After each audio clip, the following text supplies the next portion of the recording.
ओम श्री गणेशाय नमः। ओम नमो भगवते वासुदेवाय नमः। श्रीमद्भागवत महापुराण द्वितीय स्कंद का 10वां अध्याय। श्री सुखदेव जी कहते हैं, परीक्षित, इस भागवत पुराण में सर्ग, विसर्ग, स्थान, पोषण, उति, मनवंतर, ईशानु कथा, निरोध, मुक्ति और आश्रय, इन 10 विषयों का वर्णन है। इनमें जो 10वां आश्रय तत्व है उसी का ठीक ठीक निश्चय करने के लिए है, कहीं श्रुति से, कहीं तात्पर्य से और कहीं दोनों के अनुकूल अनुभव से महात्माओं ने अन्य 9 विषयों का बड़ी सुगम रीति से वर्णन किया है। ईश्वर की प्रेरणा से गुणों में क्षोभ होकर रूपांतरण होने से जो आकाश आदि पंचभूत, शब्द आदि तन्मात्राएं, इंद्रियां, अहंकार और महत्त्व की उत्पत्ति होती है, उसको सर्ग कहते हैं। उस विराट पुरुष से उत्पन्न ब्रह्मा जी के द्वारा जो विभिन्न चराचर सृष्टियों का निर्माण होता है, उसका नाम है विसर्ग। प्रतिपद नाश की ओर बढ़ने वाली सृष्टि को एक मर्यादा में स्थिर रखने से भगवान विष्णु की जिस श्रेष्ठता सिद्ध होती है, उसका नाम स्थान है। अपने द्वारा सुरक्षित सृष्टि में भक्तों के ऊपर उनकी जो कृपा होती है, उसका नाम है पोषण। मनवंतरों के अधिपति जो भगवत भक्ति और प्रजा पालन रूप शुद्ध कर्म का अनुष्ठान करते हैं, उसे मनवंतर कहते हैं। जीवों की वे वासनाएं जो कर्म के द्वारा उन्हें बंधन में डाल देती हैं, उति नाम से कही जाती हैं। भगवान के विभिन्न अवतारों के और उनके प्रेमी भक्तों के विविध आख्यानों से युक्त गाथाएं ईश कथा हैं। जब भगवान योग निद्रा स्वीकार करके शयन करते हैं, तब इस जीव का अपनी उपाधियों के साथ उसमें लीन हो जाना निरोध है। अज्ञान कल्पित कर्तृत्व, भोक्तृत्व आदि अनात्म भाव का परित्याग करके अपने वास्तविक स्वरूप परमात्मा में स्थित हो जाना ही मुक्ति है। परीक्षित, इस चराचर जगत की उत्पत्ति और प्रलय जिस तत्व से प्रकाशित होते हैं, वह परम ब्रह्म ही आश्रय है। शास्त्रों में उसी को परमात्मा कहा गया है। जो नेत्र आदि इंद्रियों का अभिमानी दृष्टा जीव है, वही इंद्रियों के अधिष्ठातु देवता सूर्य आदि के रूप में भी है। और जो नेत्र गोलक आदि से युक्त दृश्य देह है, वही उन दोनों को अलग अलग करता है। इन तीनों में यदि एक का भी अभाव हो जाए तो दूसरे दो की उपलब्धि नहीं हो सकती। अतः जो इन तीनों को जानता है, वह परमात्मा ही सबका अधिष्ठान आश्रय तत्व है। उसका आश्रय वह स्वयं ही है, दूसरा कोई नहीं। जब पूर्वोक्त विराट पुरुष ब्रह्मांड को फोड़कर निकला, तब वह अपने रहने का स्थान ढूंढने लगा और स्थान की इच्छा से उस शुद्ध संकल्प पुरुष ने अत्यंत पवित्र जल की सृष्टि की। विराट पुरुष रूप नर से उत्पन्न होने के कारण ही जल का नाम नार पड़ा और उसे अपने उत्पन्न किए हुए नार में वह पुरुष 1000 वर्षों तक रहा। इसी से उसका नाम नारायण हुआ। उन नारायण भगवान की कृपा से ही द्रव्य, कर्म, काल, स्वभाव और जीव आदि की सत्ता है। उनकी उपेक्षा कर देने पर और किसी का अस्तित्व नहीं रहता। उन अद्वितीय भगवान नारायण ने योग निद्रा से जगकर अनेक होने की इच्छा की। तब अपनी माया से उन्होंने अखिल ब्रह्मांड के बीज स्वरूप अपने सुवर्णमय वीर्य को 3 भागों में विभक्त कर दिया: अधिदेव, अध्यात्म और अधिभूत। परीक्षित, विराट पुरुष का एक ही वीर्य 3 भागों में कैसे विभक्त हुआ, सो सुनो। विराट पुरुष के हिलने डोलने पर उनके शरीर में रहने वाले आकाश से इंद्रिय बल, मनोबल और शरीर बल की उत्पत्ति हुई। उनसे इन सबका राजा प्राण उत्पन्न हुआ। जैसे सेवक अपने स्वामी राजा के पीछे पीछे चलते हैं, वैसे ही सबके शरीर में प्राण के प्रबल रहने पर ही सारी इंद्रियां प्रबल रहती है। जब वह सुस्त पड़ जाता है, तब सारी इंद्रियां भी सुस्त हो जाती हैं। जब प्राण जोर से आने जाने लगा, तब विराट पुरुष को भूख प्यास का अनुभव हुआ। खाने पीने की इच्छा करते ही सबसे पहले उनके शरीर में मुख प्रकट हुआ। मुख से तालु और तालु से रसनेंद्रिय प्रकट हुई। इसके बाद अनेकों प्रकार के रस उत्पन्न हुए, जिन्हें रसना ग्रहण करती है। जब उनकी इच्छा बोलने की हुई, तब वाक इंद्रिय, उसके अधिष्ठातु देवता, अग्नि और उनका विषय बोलना, ये तीनों प्रकट हुए। इसके बाद बहुत दिनों तक उस जल में ही वे रुके रहे। श्वास के वेग से नासिका छिद्र प्रकट हो गए। जब उन्हें सूंघने की इच्छा हुई तब उनकी नाक ज्ञानेंद्रियां आकर बैठ गईं और उसके देवता गंध को फैलाने वाले वायुदेव प्रकट हुए।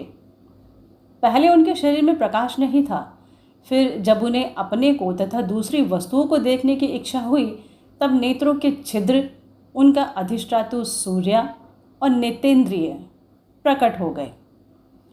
इन्हीं से रूप का ग्रहण होने लगा। जब वेद रूप ऋषि विराट पुरुष को स्तुतियों के द्वारा जगाने लगे तब उन्हें सुनने की इच्छा हुई। उसी समय कान और उनके अधिष्ठातु देवता दिशाएं और श्रोतेंद्रियां प्रकट हुईं। इसी से शब्द सुनाई पड़ता है। जब उन्होंने वस्तु की कोमलता, कठिनता, हल्कापन, भारीपन, उष्णता और शीतलता आदि जाननी चाहिए तब उनके शरीर से चर्म प्रकट हुआ। पृथ्वी में से जैसे वृक्ष निकल आते हैं उसी प्रकार उस चर्म में रोएं पैदा हुए और उसके भीतर बाहर रहने वाला वायु भी प्रकट हो गया। स्पर्श ग्रहण करने वाली त्वचा इंद्रिय भी साथ ही साथ शरीर में चारों ओर लिपट गई और उससे उन्हें स्पर्श का अनुभव होने लगा। जब उन्हें अनेकों प्रकार के कर्म करने की इच्छा हुई तब उनके हाथ उगाए। उन हाथों में ग्रहण करने की शक्ति हतेंद्रिय तथा उनके अधिदेवता इंद्र प्रकट हुए और दोनों के आश्रय से होने वाला ग्रहण रूप कर्म भी प्रकट हो गया। जब उन्हें अभीष्ट स्थान पर जाने की इच्छा हुई तब उनके शरीर में पैर उगाए। चरणों के साथ ही चरण इंद्रिय के अधिष्ठाता रूप में वहाँ स्वयं यज्ञ पुरुष भगवान विष्णु स्थित हो गए और उन्हीं में चलना रूप कर्म प्रकट हुआ। मनुष्य इसी चरण इंद्रियों से चलकर यज्ञ सामग्री एकत्र करते हैं। संतान, रति और स्वर्ग भोग की कामना होने पर विराट पुरुष के शरीर में लिंग की उत्पत्ति हुई। उसमें उपस्थेंद्रिय और प्रजापति देवता तथा इन दोनों के आश्रय रहने वाले काम सुख का आविर्भाव हुआ। जब उन्हें मल त्याग की इच्छा हुई तब गुदा द्वार प्रकट हुआ। तत्पश्चात उसमें पायु इंद्रिय और मित्र देवता उत्पन्न हुए। इन्हीं दोनों के द्वारा मल त्याग की क्रिया संपन्न होती है। अपान मार्ग द्वारा एक शरीर से दूसरे शरीर में जाने की इच्छा होने पर नाभि द्वार प्रकट हुआ। उससे अपान और मृत्यु देवता प्रकट हुए। इन दोनों के आश्रय से ही प्राण और अपान का बिछोह यानी मृत्यु होती है। जब विराट पुरुष को अन्न जल ग्रहण करने की इच्छा हुई तब कोख, आते और नाड़ियाँ उत्पन्न हुई। साथ ही कुक्षी के देवता समुद्र, नाड़ियों के देवता नदियाँ एवं तुष्टि और पुष्टि, ये दोनों उनके आश्रित विषय उत्पन्न हुए। जब उन्होंने अपनी माया पर विचार करना चाहा तब हृदय की उत्पत्ति हुई। उससे मन रूप इंद्रिय और मन से उसका देवता चंद्रमा तथा विषय, कामना और संकल्प प्रकट हुए। विराट पुरुष के शरीर में पृथ्वी, जल और तेज से 7 धातुएं प्रकट हुई। त्वचा, चर्म, मांस, रुधिर, मेद, मज्जा और अस्थि। इसी प्रकार आकाश, जल और वायु से प्राणों की उत्पत्ति हुई। श्रोतादि सब इंद्रियां शब्दादि विषयों को ग्रहण करने वाली है। वे विषय अहंकार से उत्पन्न हुए हैं। मन सब विकारों का उत्पत्ति स्थान है और बुद्धि समस्त पदार्थों का बोध कराने वाली है। मैंने भगवान के इस स्थूल रूप का वर्णन तुम्हें सुनाया है। यह बाहर की ओर से पृथ्वी, जल, तेज, वायु, आकाश, अहंकार, महत्तत्व और प्रकृति, इन 8 आवरणों से घिरा हुआ है। इससे परे भगवान का अत्यंत सूक्ष्म रूप है। वह अव्यक्त, निर्विशेष, आदि, मध्य और अंत से रहित एवं नित्य है। वाणी और मन की वहाँ तक पहुँच नहीं है। मैंने तुम्हें भगवान के स्थूल और सूक्ष्म, अव्यक्त और व्यक्त जिन 2 रूपों का वर्णन सुनाया है, ये दोनों ही भगवान की माया के द्वारा रचित हैं। इसलिए विद्वान पुरुष इन दोनों को ही स्वीकार नहीं करते। वास्तव में भगवान निष्क्रिय हैं। अपनी शक्ति से ही वे सक्रिय बनते हैं। फिर तो वे ब्रह्मा का या विराट रूप धारण करके वाच्य और वाचक, शब्द और उसके अर्थ के रूप में प्रकट होते हैं और अनेकों नाम, रूप तथा क्रियाएं स्वीकार करते हैं। परीक्षित, प्रजापति, मनु, देवता, ऋषि, पितर, सिद्ध, चारण, गंधर्व, विद्याधर, असुर, यक्ष, किन्नर, अप्सराएं, नाग, सर्प, किमपुरुष, उरग, मातृकाएं, राक्षस, पिशाच, प्रेत, भूत, विनायक, कुष्मांड, उन्माद, वेताल, यातुधान, ग्रह, पक्षी, मृग, पशु, वृक्ष, पर्वत, सरीसृप इत्यादि जितने भी संसार में नाम रूप हैं वे सब भगवान के ही हैं। संसार में चर और अचर भेद से 2 प्रकार के तथा जरायुज, अंडज, स्वेदज और उद्भिज भेद से 4 प्रकार के जितने भी जलचर, थलचर तथा आकाशचारी प्राणी हैं सब के सब शुभ, अशुभ और मिश्रित कर्मों के तदनुरूप फल हैं। सत्व की प्रधानता से देवता, रजोगुण की प्रधानता से मनुष्य और तमोगुण की प्रधानता से नारकीय योनियां मिलती हैं। इन गुणों में भी जब एक गुण दूसरे 2 गुणों से अभिभूत हो जाता है तब प्रत्येक गति के 3-3 भेद और हो जाते हैं। वे भगवान जगत के धारण पोषण के लिए धर्म व विष्णु रूप स्वीकार करके देवता, मनुष्य और पशु, पक्षी आदि रूपों में अवतार लेते हैं तथा विश्व का पालन पोषण करते हैं। प्रलय का समय आने पर वे ही भगवान अपने बनाए हुए इस विश्व को कालअग्नि स्वरूप रुद्र का रूप ग्रहण करके अपने में वैसे ही लीन कर लेते हैं जैसे वायु मेघमाला को।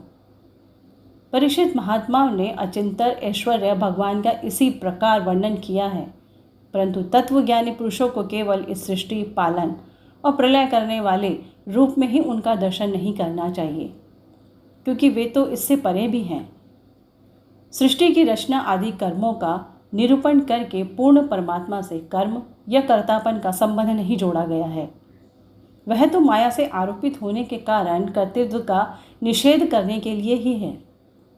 यह मैंने ब्रह्मा जी के महाकल्प का अनवतार कल्पों के साथ वर्णन किया है।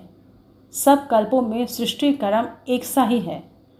अंतर है तो केवल इतना ही कि महाकल्प के प्रारंभ में प्रकृति से क्रमशः महतत्व आदि की उत्पत्ति होती है और कल्पों के प्रारंभ में प्राकृत सृष्टि तो ज्यों की त्यों रहती है। चराचर प्राणियों की वैकृत सृष्टि नवीन रूप से होती है। परीक्षित, काल का परिमाण, कल्प और उसके अंतर्गत मनवंतरों का वर्णन आगे चल के करेंगे। अब तुम पाद्मकल्प का वर्णन सावधान होकर सुनो। शौनक जी ने पूछा, सूत जी, आपने हम लोगों से कहा था कि भगवान के परम भक्त विदुर जी ने अपने अति दुस्तयज कुटुंबियों को छोड़कर पृथ्वी के विभिन्न तीर्थों में विचरण किया था। उस यात्रा में मैत्रेय ऋषि के साथ अध्यात्म के संबंध में उनकी बातचीत कहाँ हुई तथा मैत्रेय जी ने उनके प्रश्न करने पर किस तत्व का उपदेश किया। सूत जी, आपका स्वभाव बड़ा सौम्य है। आप विदुर जी का वह चरित्र हमें सुनाइए। उन्होंने अपने भाई बंधुओं को क्यों छोड़ा और फिर उनके पास क्यों लौट आए। सूत जी ने कहा, शौनक आदि ऋषियों, राजा परीक्षित ने भी यही बात पूछी थी। उनके प्रश्नों के उत्तर में श्री सुखदेव जी महाराज ने जो कुछ कहा था वही मैं आप लोगों से कहता हूँ। सावधान होकर सुनिए। द्वितीय स्कंद का 10वां अध्याय संपूर्ण हुआ। ओम नमो भगवते वासुदेवाय नमः।